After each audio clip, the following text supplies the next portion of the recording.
You're listening to At Large, a global affairs podcast brought to you by China-US Focus. Thanks for joining us, and here's your host, James Chow.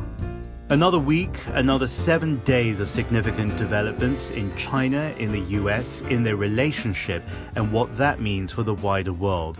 Trade negotiators from China and the US met in Washington again, this time at a lower political level and with no clear indication yet on whether there was progress. Last time across the table, it was Treasury Secretary Steve Mnuchin and Vice Premier Liu He. This time it was Treasury Undersecretary David Malpass and Commerce Vice Minister Wang Shouwen. You could interpret this in different ways. Either there was little expectation or little appetite for this round of trade talks and therefore the two sides not sending in their top guns.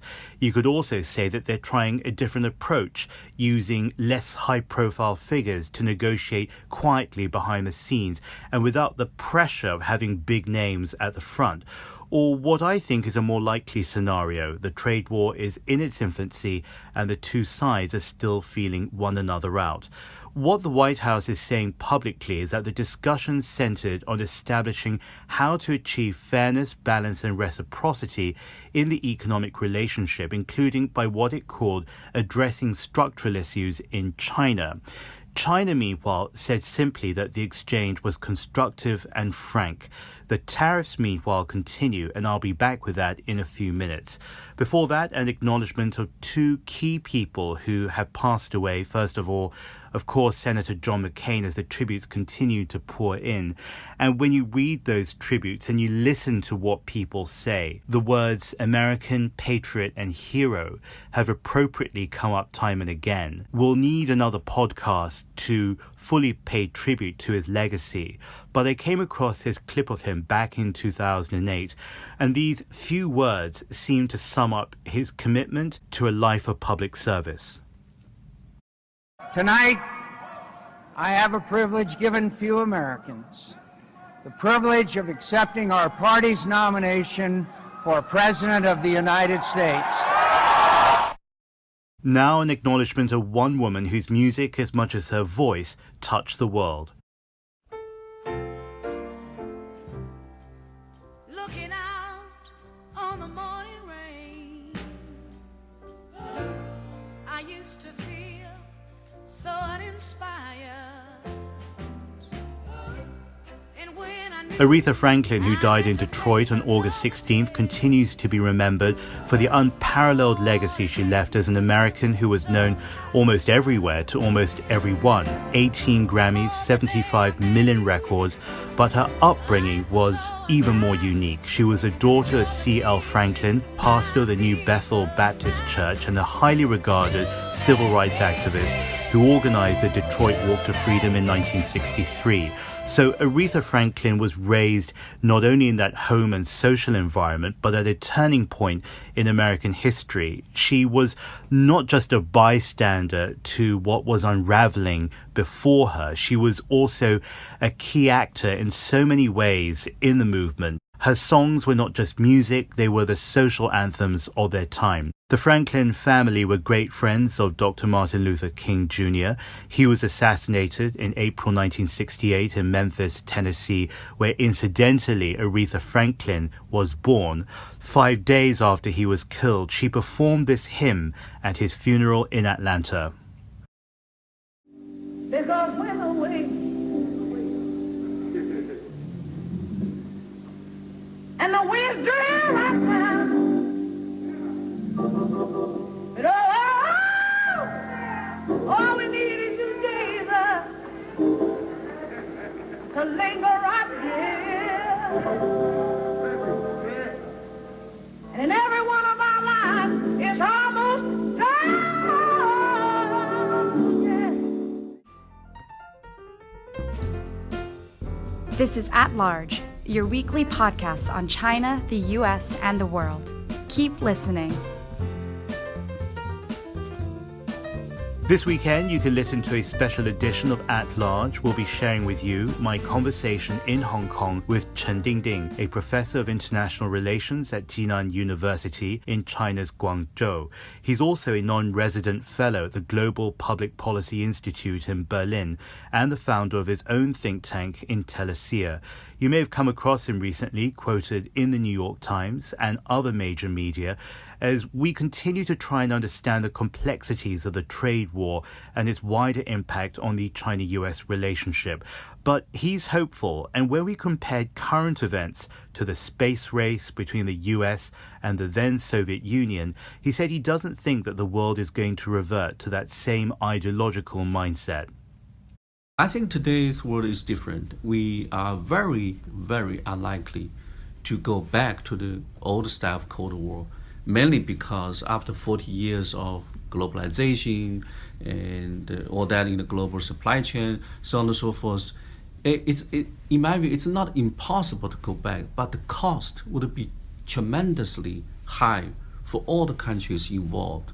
So theoretically, yes, we could go back to the Cold War, but I don't think most of the countries today, even including the US, European countries, and China, Japan, would be able to sustain the pain caused by this, going backwards.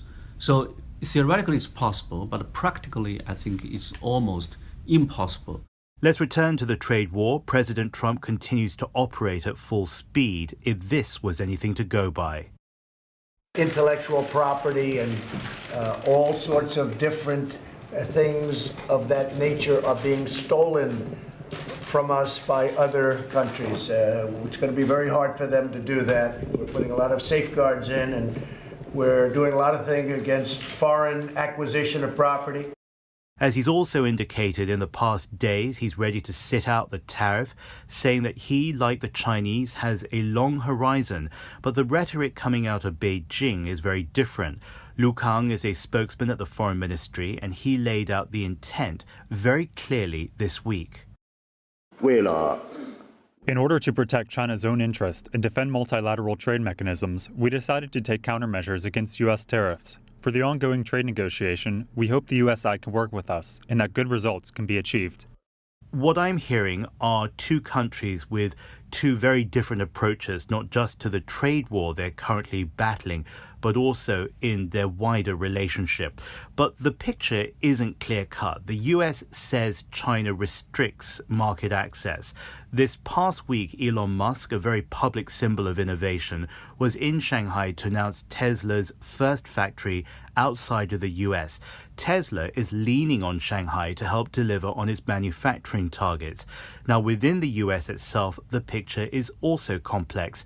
Ordinary Americans queued up to testify to the United States Trade Representative last week, so many of them, in fact, that the length of tariff hearings on the next $200 billion of goods from China was doubled to 6 days. I've been listening to what people there have been saying. Belle Chow from Union City, California, was one of those to testify. Her company produces premium gloves, latex, household, vinyl, and in the past 20 years, they've sold over 11 billion gloves using its patented coating process. Now, finished with testifying, this is what she had to say about her concerns on the impacts that the tariffs will have on her business. Sales for this year is supposed to be 25% growth, but as of today, we're experiencing a 10% loss in our business, and that is because customers are hesitant to accept other substitutes from other countries. 359 people were listed to testify, and Deborah Hardesty was another one of them. She's very interesting. Her company is based in Montville, New Jersey, and it supplies industrial chemicals for a wide range of uses. Think detergents, water treatment products, household, etc. She's a big Trump voter. She says that he'll go down as one of the greatest American presidents of her lifetime. She's also a supporter of measures that he's leading on that seeks to address unfair practices, but the tariffs all the same worry her, and this is why. As an American, I am in favor of the tariffs. I think, the principle behind it to promote American industry is terrific, and largely beneficial, but there still are negative consequences on small businesses in general who conceivably can go out of business, and down the line to consumers who will be paying a lot more for consumer products. It will have a very injurious effect on my company and downstream to our customers and downstream to just regular American citizens, because chemicals are the foundation of just about everything. Those concerns won't ease anytime soon because chemicals are included in a new round of US tariffs that are rolled into place, this time 25% on 279 Chinese import product categories. Apart from chemicals, they include plastics and semiconductors.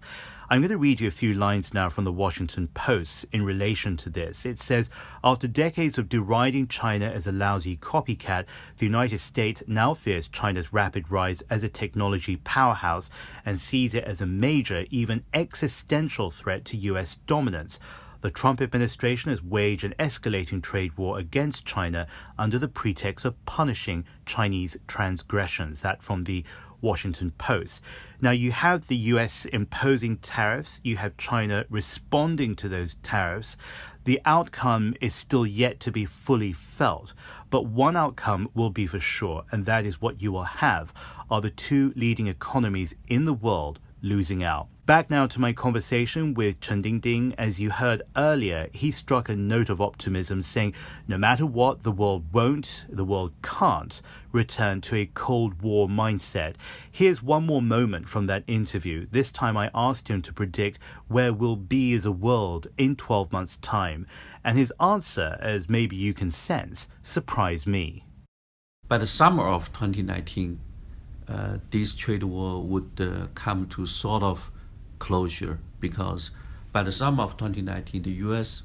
politics were going to another major cycle, which is the 2020 presidential election. So sit tight till summer 2019. Right, we have some good news.